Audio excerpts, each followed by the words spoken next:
قارون زمین میں پھنسا دیا. لہذا اگر مل جائے تو ذہن بدلنا نہیں چاہیے. اب ان کا ذہن بدل گیا. نتیجہ پھر بعد میں زکات کا حکم نازل ہوا. اللہ کے نبی نے کسی شخص کو بھیجا کہ جاؤ اس سے کہو کہ آپ اپنے مال کی زکات ادا کرے. جتنا مال ہے اس میں سے 2.5% 40واں حصہ زکات بنتا ہے. اگر آپ کے پاس 1 لاکھ ہے تو 2,500 زکات بنے گی. بھیجا اللہ کے نبی نے ان کے پاس. اب انہوں نے جو اپنا حساب لگایا مال کا, اتنا مال ہے, اب حساب لگا تو اتنا نکلے گا. اب ان کے ہوش اڑ گئے کہ اتنا نکل جائے گا. انہوں نے کہا جاؤ سوچ کر بتاؤں گا, سوچ کر بتاؤں گا. کافی دنوں کے بعد پھر بھیجا گیا. جواب دیا کہ اتنا نکل جائے گا, میں زکات نہیں دے سکتا, میں زکات نہیں دوں. معاذ اللہ, ایمان چلا گیا. کیونکہ قرآن کے کسی بھی حکم کا انکار کفر ہے, اور زکات ارکان اسلام میں سے اس کا منکر کافر ہے. ان کا ایمان چلا گیا, نہ نبی کی صحبت گئی, نمازوں کی پابندی گئی, اللہ کے نبی کا قرب گیا. عبرت ہے, یہ عبرت ہے کہ کیسے اللہ آزماتا ہے. اللہ اکبر. اسی لیے محترم حاضرین, یہ مال و دولت مل جانا اور اس میں فخر و غرور کرنا یا بھولنا, یہ اللہ کی پناہ سے, اللہ کی پناہ مانگتے رہنا. اللہ کے نیک بندوں کے راستے پر, سیدھے راستے پر چلنے کی دعا مانگتے رہنا چاہیے. ایمان عقیدہ سلامت رہے. اللہ کی خفیہ تدبیر سے ڈرنا, ہر وقت اللہ کا خوف اپنے اندر طاری رکھنا کہ پتہ نہیں ہمارے لیے اللہ کا کیا حکم ہوتا ہے, پتہ نہیں اللہ کی کیا خفیہ تدبیر ہو ہمارے لیے. ہر وقت اللہ سے ڈرتے رہنا, اللہ کے حکم پر عمل کرتے رہنا. میں نے جو شروع میں بتایا, عام آدمی کے لیے تو یہی ہے کہ بھائی وہ قرآن پر عمل کرے, قرآن کی تلاوت کرے, جو اللہ نے اس پر عبادتیں فرض کی ہیں, نماز, روزہ, حج, زکات, ماں باپ کی خدمت, یہ چیزوں میں پابندی سے لگا رہے اور الٹے سیدھے مسائل میں پڑھ کر اپنا ایمان عقیدہ ضائع نہ کرے.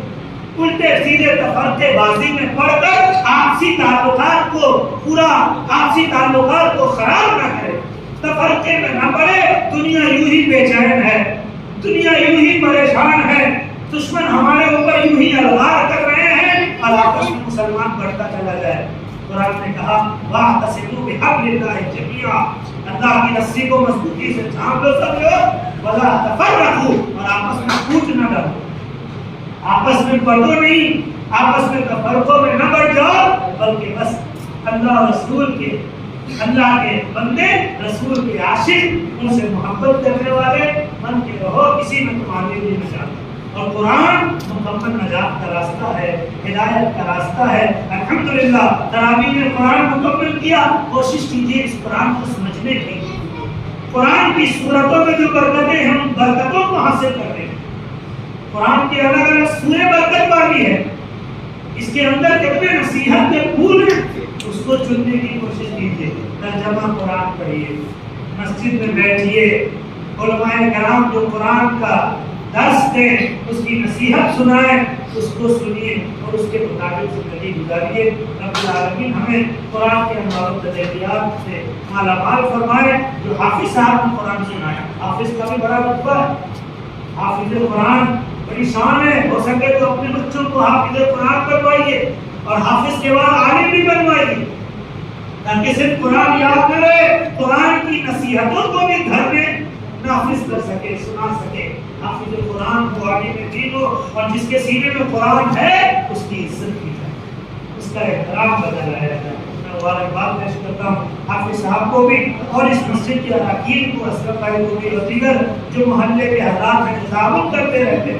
اکیلے اشرف بھائی نہیں کچھ کر سکتے, آپ سب کا تعاون شامل رہتا ہے ماشاءاللہ, اور دیکھنے کو ملتا رہتا ہے. یہ ان کا تو سارا حساب کتاب صاف شفاف رہتا ہے ماشاءاللہ. کس نے کیا دیا, کس نے کیا تعاون کیا, پوری لسٹ تیار رکھتے ہیں اور دعا بھی کرواتے رہتے ہیں ہم لوگوں سے بھی.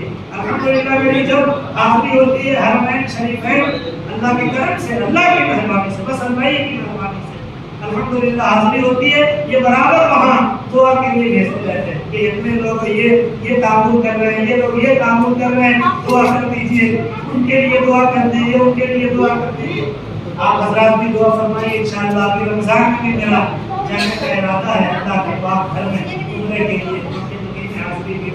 اللہ تعالیٰ آسانی فرمائے، قبول فرمائے، اور آپ سب کو بھی اللہ تعالیٰ یہ سعادت دے۔ جیسے آپ لوگ ان کا ساتھ دیتے ہیں آپ کے تعاون سے، جہاں پر مسجد نہیں تھی، جگہ تو تھی لیکن نہیں تھی مسجد، آپ لوگوں کے تعاون سے انہوں نے ماشاءاللہ مسجد کھڑی کر دی۔ اوپر ماشاءاللہ مزید تعمیرات جاری ہے، آگے کا بھی بڑا پلان ہے، جمعہ قائم ہوگا اور وغیرہ وغیرہ۔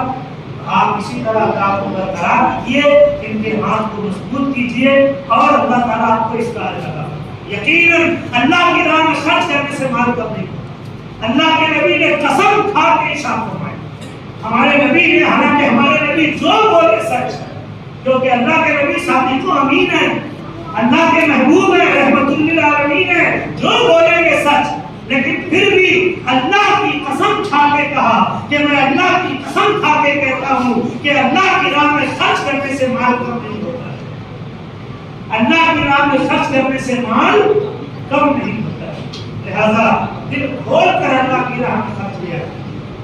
مسجد ہو، مدرسہ ہو، خاص طور سے فطرہ، زکوٰۃ، صدقہ، ان چیزوں کو ادا کرنا، مسجد و مدرسے میں تعاون کرنا، خاص طور سے اپنے ماں باپ کی خدمت کرنا، پڑوسی، رشتہ دار، غریب جو رشتہ دار ہیں ان کی مدد کرنا، تعاون کرنا، اس کی الگ فضیلت ہے۔ وقت اتنا نہیں کہ آپ کو ساری فضیلتیں اور قرآن و حدیث کی ساری آیتیں اس کے متعلق بتائی جائیں، آپ سب خود جانتے ہیں، آئے دن تقریر سنتے رہتے ہیں، ان باتوں کو عمل میں لانے کی ضرورت ہے۔ اللہ آپ سب کو عمل بنائے، رمضان کی رحمتیں اور برکتیں عطا فرمائے۔ وآخر دعوانا ان الحمد للہ رب العالمین۔ السلام علیکم۔